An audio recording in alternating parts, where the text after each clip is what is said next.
Good morning, YT family. A day in my life. Mommy, sweetie, Mom G. Magpiprito po tayo ngayon ng talong with crispy fry. Baka naman easy to cook. Put pepper, garlic, and a little bit of salt.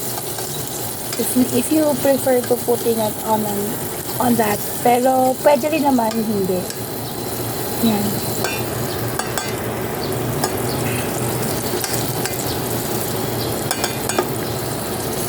Not to overcook.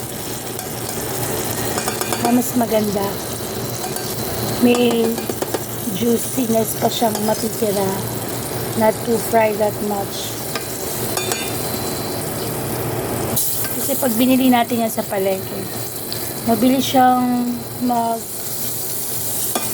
mag-iba ng texture. So, dapat after mo mabili, you have to cook na. Or, maraming ways on how to cook out of talong or eggplant. For those who are cooking, love in cooking too. So, marami kang magagawa. Pero this time, since bigay lang sa atin to, so it's a blessing. Shoutout po kay Shobe Chen. Thank you for giving me the eggplant.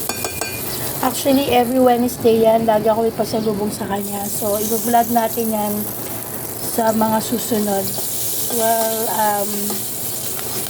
we're heading up this July 12 to our Jesus is Alive Family Fairview, our born-again Christian sanctuary.